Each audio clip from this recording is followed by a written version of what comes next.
جیسے میں خود ان کی شخصیت کو اپنی آنکھوں سے دیکھ رہا ہوں۔ یہ میری خوش قسمتی تھی کہ جب قائد محترم نے ملت جعفریہ کا عہدہ سنبھالا تو جب ملتان میں وہ تشریف لائے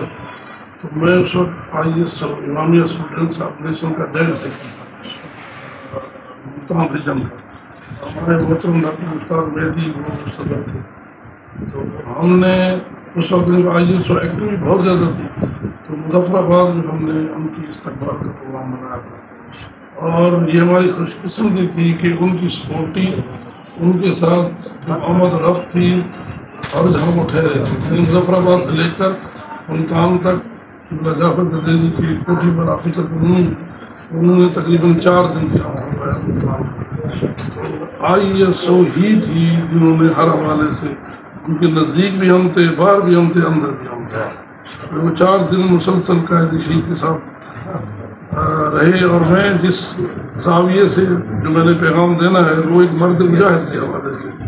فقہی حوالے سے، علمی حوالے سے، قائد محترم کی ایڈمنسٹریشن کے حوالے سے قبلہ نے آپ کو چند الفاظوں میں خوبصورت وضاحت فرما دی ہے۔ تو جو اس شخصیت میں نے ایک کرنٹ دیکھا تھا وہ تھا کہ جیسے ایک بندہ میدان جنگ میں مسلسل اس کے ہاتھ میں جنگی ساز و سامان ہو اور وہ کام کر رہا ہے۔ ان کی گفتگو، ان کا پیغام، زبان اگرچہ ان کی اور جو سرائکی بیلٹ ہے اس میں تھوڑی سی اردو زیادہ نہیں جانتے تھے، لیکن اپنی گفتگو میں ایسا مٹھاس لاتے تھے کہ اپنے پیغام کو اور اپنے اندر کی بات کو کہہ دیتے تھے اور لوگوں تک پہنچ جاتے تھے۔ اور یہی وجہ تھی کہ ایک طرف وہ اتنا مضبوط تھے کہ جیسے ان کے ہاتھ میں کلاشنکوف، اور دوسری طرف وہ اتنے متدین تھے کہ ہر ایک کی بات کو اس انداز سے سنتے گویا اس کا کوئی دشمن کیا۔ رہنا سہنا، اٹھنا بیٹھنا، چاہے ہم رات کے 3 بجے بھی واپس آئیں مختلف ملتان کے ایریے سے، تو ان کا سٹے وہیں جعفر گدیری صاحب کوٹھی پہ ہوا کرتا تھا۔ تو ان کے جو واجبات تھے، ان کی جو نماز شب تھی، ان کی جو گفتگو تھی، وہ اسی انداز سے ہوتی تھی گویا انہوں نے کوئی کام ہی نہیں کیا اور یہی کام پیدا ہوتا۔ یعنی چھوٹے سے لے کر بڑے تک کوئی بھی آتا اس کی اسی انداز سے تنظیم کرتے، تعظیم کرتے کہ جیسے یہ سب سے چھوٹے ہیں۔ باقی نصیحتیں، باتیں غیر عملی طور پر دیکھا ہے میں نے، اور پھر ان 3-4 سالوں میں ہماری جو تحریک جعفریہ تھی وہ عروج پر تھی، اس حوالے سے کہ پہلے مفتی جعفر حسین نے ایک اچھا ورژن دیا تھا قوم کو، تو قائد شہید نے اس ہماری قوم میں ایک روح کو۔ پھر بدقسمتی ہوتی ہے کہ جب ہم علمی حوالے سے، اقتصادی حوالے سے پیچھے رہ جائیں تو پھر ہم اپنا وہ مقصد حاصل نہیں کر سکتے جو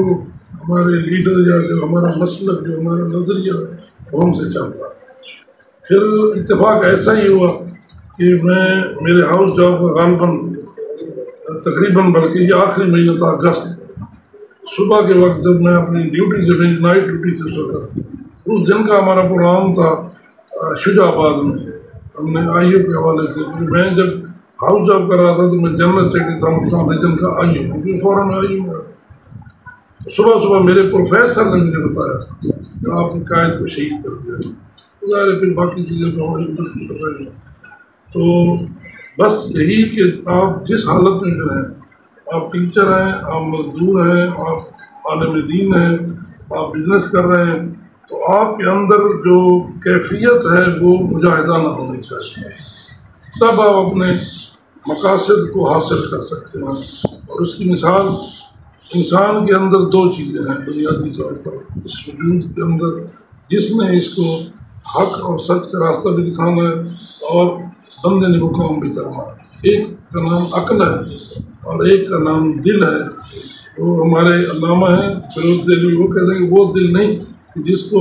ڈاکٹر ڈائسیکشن کی ٹیبل پر رکھ کر چیر پھاڑ کر دیتے ہیں، دل ایک کیفیت کا نام ہے جو انسان کے اندر جذبہ پیدا کرتی ہے، یا اس چیز کا نام ہے کہ جو آپ کو میدان عمل میں وارد کرتی ہے۔ آپ اس کو عشق کا نام دے لیں، اس کو دل کا نام دے لیں، اپنی کیفیت کا نام دے لیں، جیسے ہم وجدان کہتے ہیں۔ عقل اور جو دل کی کیفیت ہے اس میں ایک فرق ہوتا ہے کہ عقل ہمیشہ منفعت کی بات کرتا ہے، سوچتا ہے۔ علماء کرام کہتے ہیں کہ جب آپ خدا کو تسلیم کرو، اسلام کے طرف آپ راغب ہوں، تو آپ عقل سے اس کو تسلیم کرو، لیکن جب اس پر عمل کرو تو پھر دل سے کرو عمل۔ اور جو خدا کی جتنی صفات ہیں، آپ ان کا اگر بغور مطالعہ کریں تو خدا کی ساری صفات دل والی ہیں۔ کبھی خدا نے اپنے دشمن کا رزق نہیں روکا، کبھی اس کی جو رحمت آتی ہے وہ اس کے ماننے والے پر زیادہ نہیں ہوتی، اور جو نہیں مانتا سب پہ برابر یکساں ہوتی ہے۔ جو صاحب اس نے لیا ہوا، اس طرح رضاکیت ہے، اس طرح ستاریت ہے، وہ ساری کی ساری خدا نے وہی رکھی ہوئی ہیں، اور اسی کو خدا نے پھر ودیت کیا ہے ماں کی طرف منتقل۔ مثال دینے کا مقصد یہ ہے کہ جب ہم اسلام کی طرف مائل ہوں، سوچ سمجھ کر اپنے نظریے کو مستحکم کر کے، تاکہ ہماری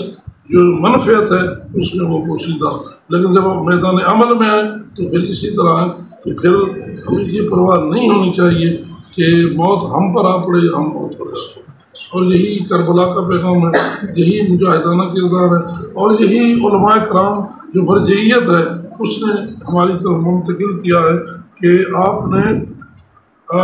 فلسفہ دیکھیں۔ آج میں جمعہ بیٹھے ہوئے ہیں کہ جب نماز جمعہ کا خطبہ دے رہے ہوتے ہیں تو ہاتھ میں کچھ نہ کچھ ہونا چاہیے۔ یہ پچھلے چھوٹے بھائی میرے گئے زیارات پر، انہیں جمعہ پڑھنے کا اتفاق ہوا، تو جو عالم دین جمعہ پڑھا رہے تھے اس کی کم بیش جو عمر تھی وہ 70 سال کے قریب ہوئی، ان کے ہاتھ میں کلش تھے۔ ٹھیک ہے جی، محراب مسجد آپ کا مورچہ کرنا ہے، یعنی آپ نے ادھر سے خدا کا کام بھی کرنا ہے، اس طرف سے اپنے حکم خدا کو بھی ماننا ہے، کہ اپنے دشمن پر آپ کی ایسی نظر ہونی چاہیے کہ گویا آپ میدان جنگ میں، اور خاص کر جو کربلا کے ماننے والے ہیں، وہ آواز کربلا والی، بلکہ میں تو یوں کہوں گا، آپ نے پڑھا ہوگا پیغام جو عاشورہ تھا اپنے چیئرمین کا، تو اس میں 2 لفظ تھے بہت ہی انتہائی گہرے قسم کے، کہ لا الہ کی جو آواز مکہ میں گونجی تھی، اس کی جو دوسرا پرتو تھا وہ کربلا میں حضرت امام حسین نے کہا، اور آج وہ نعرہ فضا میں گونج رہا ہے کہ کون ہے جو طاغوتی دنیاوی طاقتوں کے خلاف حق ہے۔ تو بس یہی ہے کہ جو کچھ میں نے قائد شہید سے سیکھا، کیونکہ وہ قائد بنے تو ہم نے استقبال کیا، جب وہ شہید ہوئے تو ہم ان کی میت پر رو رہے تھے۔ اس درمیان کا عرصہ جو 85 سے 88 کا 3 ساڑھے 3 سال کا بنتا، گویا تنظیمی حوالے سے ہم ان کے ساتھ وابستہ رہے۔ تو یہی تھا کہ آپ اپنے کام کی طرف متوجہ ہوں، جو رزلٹ ہے اس پر متوجہ ہوں۔ اگر وہ کام آپ کا خالص ہے تو اس کا آپ کو اچھا اجر ملے گا، وہ شہادت کی شکل میں ہو یا فتح کی شکل میں۔ السلام علیکم ورحمۃ